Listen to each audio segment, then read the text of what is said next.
Hey Daniel, my name is James Masellan from Movie Death Blows. Thanks for taking the time to sit down with me today. My pleasure, James. How are you? Good, good. I love the Jackie Brown poster in the background, actually. Oh, signed by Pam Greer as well, which is nice. Lucky man. Yeah, very lucky man. So talk to me about Betrayal here for a second. Like when you're reading this script, do you think it's going to be like a horror movie or a suspense thriller? Because like when you read the synopsis, it's like, you guys kill your dad, then his grave is empty. Did you think there's gonna be any supernatural elements to it? Um, so bizarrely, this script was part of a sort of screenwriting initiative in Scotland about, God, maybe 10 plus years ago. Um, and I read the part of Henry back then in a different art, a different incarnation of the script, a different version of it before it had gone through various changes. And so I kind of had a grasp on what it was about when the script came in to do the actual movie. But it certainly, I think that one of the strengths of the movie is that you're never quite sure. You know, the world is very individual. It's non-specific. You don't really, there's no reference to time or setting within time. There's no modern technology beyond cars and things like that. So um, it does sort of allow for anything to happen. You know, we're not sure if it's of this world or not of this world, but I kind of always felt like it was more of a psychological thriller than a horror film. If there are a few jump scares and things like that in there, but I was always feeling like it was more connected to thrillers. Yeah, because I know when I was watching it, it's really, it's you and your two brothers. Then we see flashbacks, and you guys don't really interact with any other people except for there's two other people that you guys do run into. I was like, maybe this is all in their heads. It could be a whole to do, but yeah, definitely a psychological thriller in that way. And you said you have read the script a while ago. Did you know the writer director Roger Griffiths before that, or you just had seen the script for it?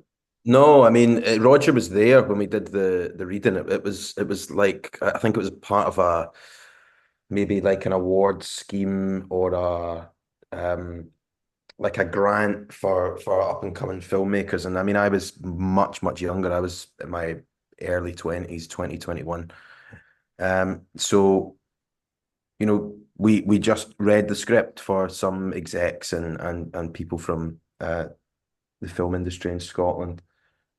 And then, 10 years passes and you work together for a day. So it's not really like you form a strong bond with somebody, but certainly having worked with Rog now, it was a very intense experience over, 21 days of shooting. So there's a bit of a connection now, certainly. We went through quite a lot together in those woods.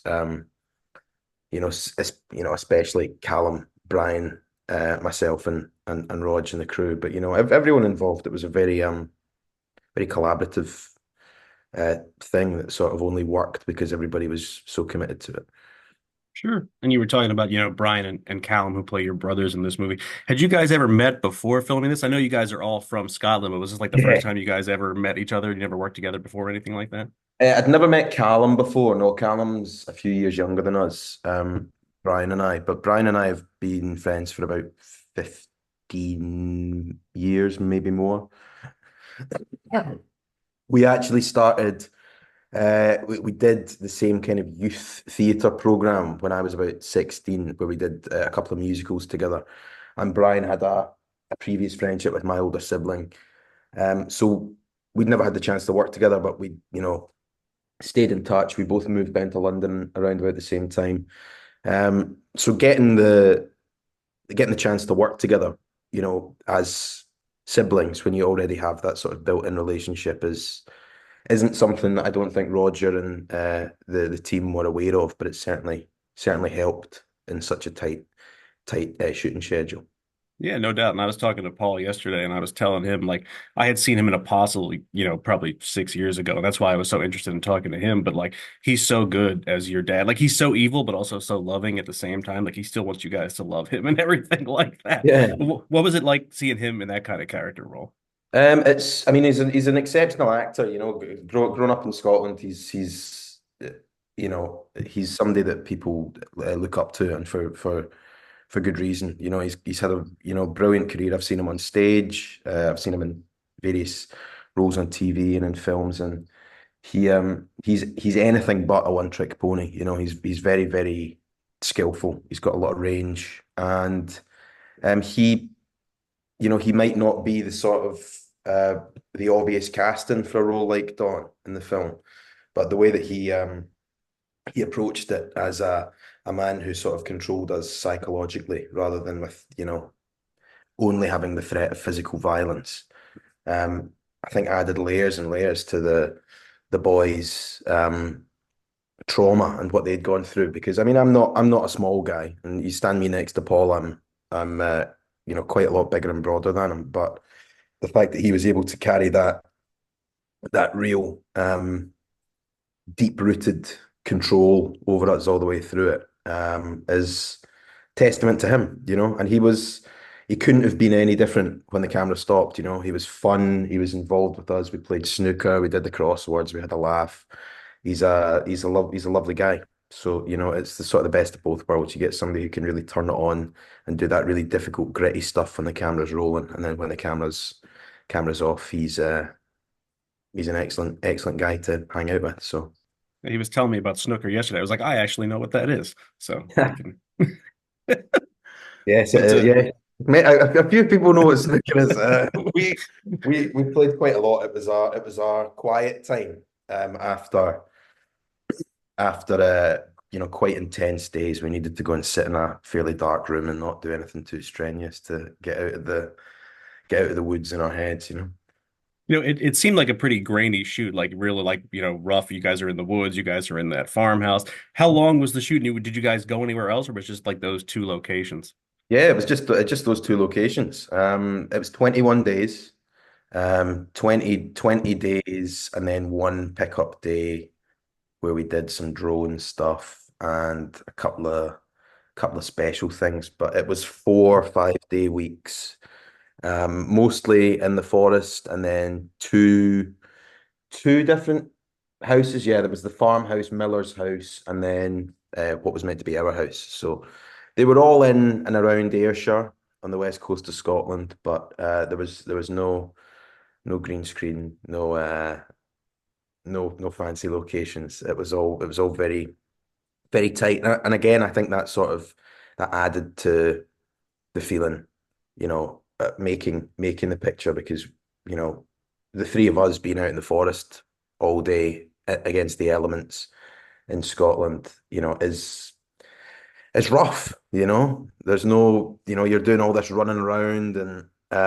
fighting and shouting and shooting and all this, and there's no nicely trodden paths and there's no carpets for you to walk on. It's all very rough and ready. And I think, our discomfort in reality sort of added a layer to the film, hopefully. You know, Speaking of It locations, wasn't for I had director Neil Marshall on a couple of weeks ago, who I know directed you in Blackwater, the Game of yeah, Thrones, yeah, that no, second no, yeah. second to last episode of season two. What was it like filming that episode and working with Neil? Because he seems like such a cool guy. Yeah, I mean, I literally just started on that show. That was, I think, my second or third day on set when we started doing that stuff for Blackwater.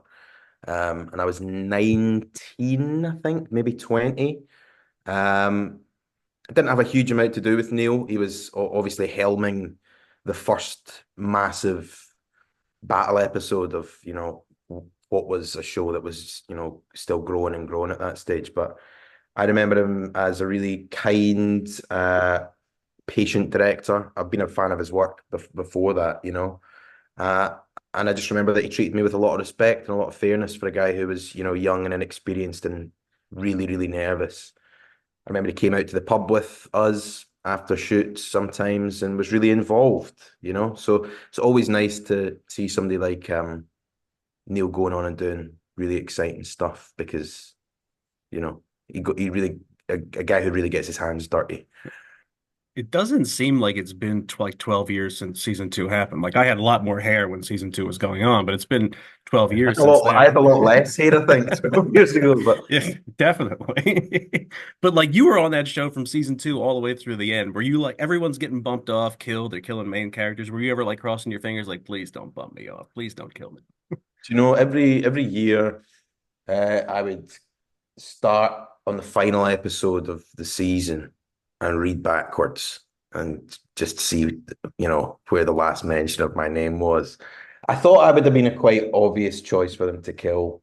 And then by the end, by the final season, I was pretty sure I was going to make it because I thought they had their chance to maybe use use Podrick's death as like a way to advance Brienne's story or Tyrion's story, and they've not done it. So I kind of felt like I was safe by the end, and I was, luckily.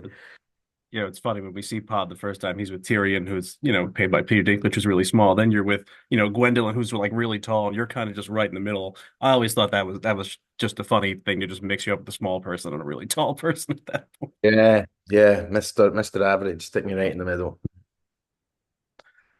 But what besides Betrayal, what other projects do you have you can tell us about coming up in the future? Anything you can talk about? Yeah, I've just shot a really another thriller for Amazon uh, Prime called Fear. This is called, I was like another betrayal. yeah, God, that would have been tricky. Called Fear, starring uh, brilliant Martin Compston, Angela Mohindra, Solly McLeod, myself, with fantastic director Justin Chadwick, who's taking the helm on that. Really, really exciting thriller set in Scotland, a three-part thing.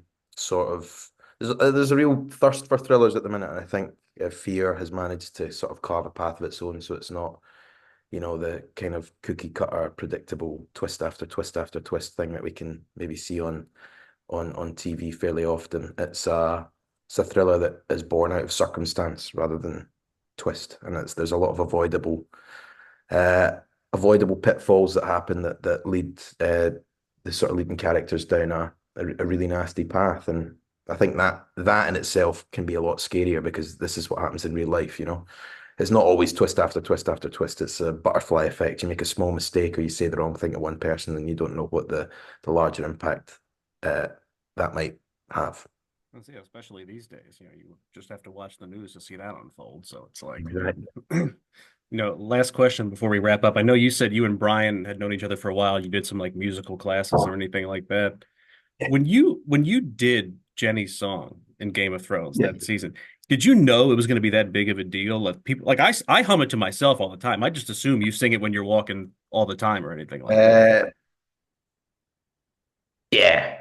Yeah, like what the Of hell? course. It's me singing it, of course. No, I don't even know how they figured out I could sing, but I That's just what I was remember, going to ask. I don't know, I just they obviously caught wind of something or they had a spy standing outside my hotel room or something. I don't know. But yeah, it was a nice moment. It felt like they gave everybody a moment in that final season. So yeah, I didn't expect it to blow up the way it did, but it's nice that it did. I remember Florence and the Machine did a version of it, and at the time I was still on social media, and she sent me, or whoever runs her account, if it's her or somebody else, sent me very kind messages about my rendition of their song or their rendition of my song, whichever way you want to look at it. I'm going with your song. That's what I'm Oh, going geez, with. of course. Thank you, I appreciate that. But yeah, no, it was nice. It was a nice thing. There's obviously comparisons to, Pippin and Lord of the Rings and things like that. So it's pretty cool to have a sort of crowning moment in the final season of a big show like that people are going to remember. Yeah, no doubt. Well, that's all I got for you, Daniel. I appreciate you sitting down today to talk to me about Betrayal. I know it came out last week. I hope everybody goes and sees it, and hopefully we get to talk again at some point because it's been a pleasure. Appreciate it, man. Thanks so much. Thanks.